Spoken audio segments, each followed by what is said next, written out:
The first segment of the Hot 7 Nightly News is brought to you by Flow.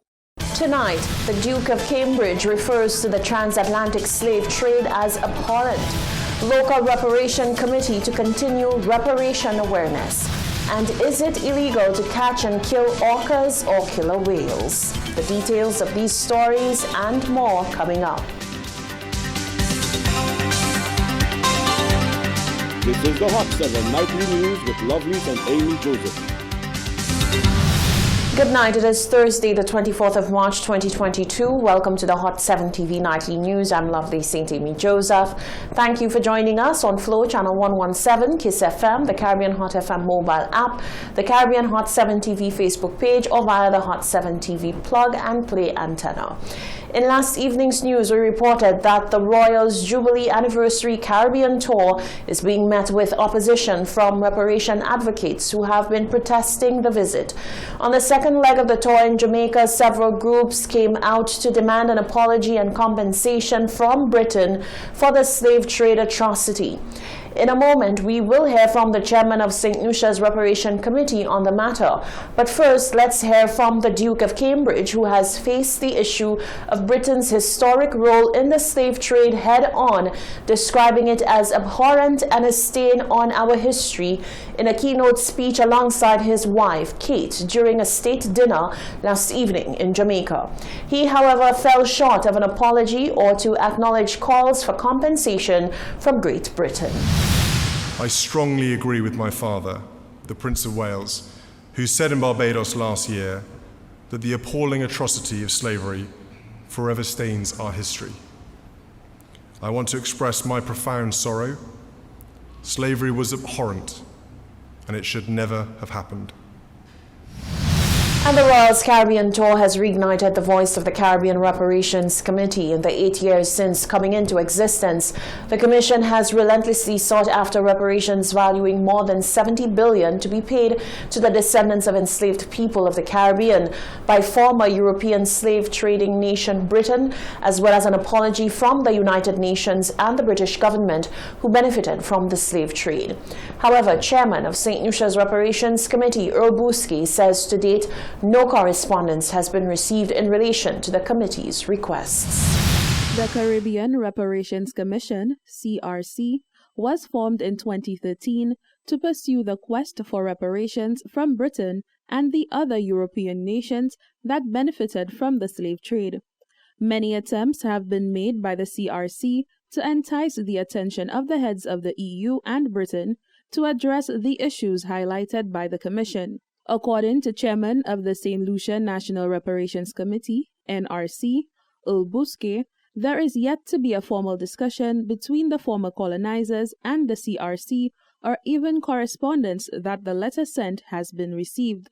Unfortunately, since 2013, when the CARICOM governments together wrote to the European Union and the United Kingdom to invite them to a decent discussion on the issue of reparations for slavery and native genocide, I can tell you that more than 8 years later, we have not even received an acknowledgement, far less a response from Brussels, the Secretariat of the European Union. Despite not reaching the desk of those most important to providing the remedies sought by reparations advocates, Bousquet says some of the entities have responded to letters sent by the CRC, except it was not what the Commission had hoped to hear. We have received individual responses from some governments who have said everything from why they cannot meet with us to those who say they're already giving us aid and that's enough reparations.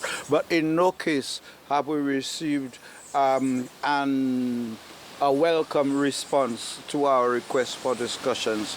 Bousquet says the NRC will soon have the opportunity to discuss with other CRC members the strides made on raising awareness of reparation efforts. The CARICOM Reparations Commission will be meeting for the 28th time in its second special meeting on the 28th and 29th of this month in Barbados.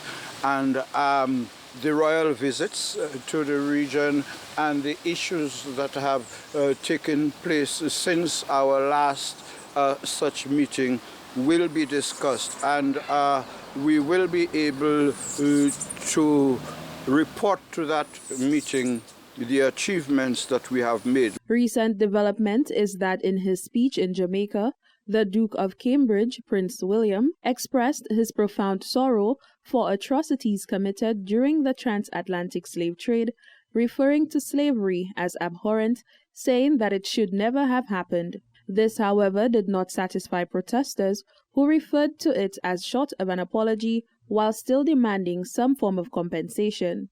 Reporting for the Hot 7 TV News, I am Jasmine Duncan.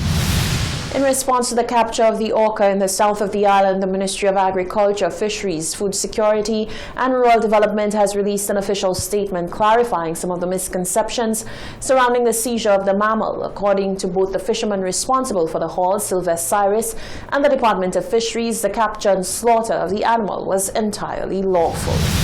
One of the major points of contention concerning the capture of the orca is that critics had accused the Vieux Fort fishermen of violating the Fisheries Act Cap 7.15 of the revised laws of St. Lucia, specifically Section 38, which states, and I quote, "A person shall not take, kill, damage, or fish for any marine mammal or any species of marine mammals in any bay or harbor of St. Lucia." However, a press release issued by the Ministry of Agriculture noted that the sea creature was not captured in a bay or harbor and confirmed that the fishing vessel was licensed to fish. As such, the captain and crew of the vessel complied with the requirements of the Fisheries Act. On the night of the capture, one of the fishermen responsible for the mammal seizure, Sylvester Cyrus, explained how the crew came across the rare animal. We went out fishing today about, about 8 o'clock. Me and my nephew that's the captain, his name is Waka. Okay. From then, we saw two birds about 12 miles outside there. We saw two birds, went underneath the two birds. Then we saw about 3 of them big fishes you see there, them big fish you see there. We saw 3 of them, and then we passed one of them, and then we came back in with it. Further, the ministry advises that killer whales are considered data deficient on the International Union for Conservation of Nature Red List of Threatened Species, and as such are not listed as endangered species. This directly counters the argument that the orca is an endangered species within our region. Speaking about the capture, however, the fishermen noted that it was a 7-hour ordeal to reel in the specimen. It took us a good while, for us to really bring it close by the boat and for us to bring it onshore. It took us about 7 hours to bring it onshore. The ministry recognizes that marine mammals are known to be charismatic animal species with symbolic value or widespread popular appeal. However, it is important to maintain a balanced perspective. The fishermen also defended their capture, saying that people have to eat. Reporting for the Hot 7 TV News, I am Kareem Nelson. Stay with us. Still to come, the public warned that tuberculosis is still a health threat. One man is injured in Bexar gun violence, and Minibus Association president in favor of alternatives to bus fare increases.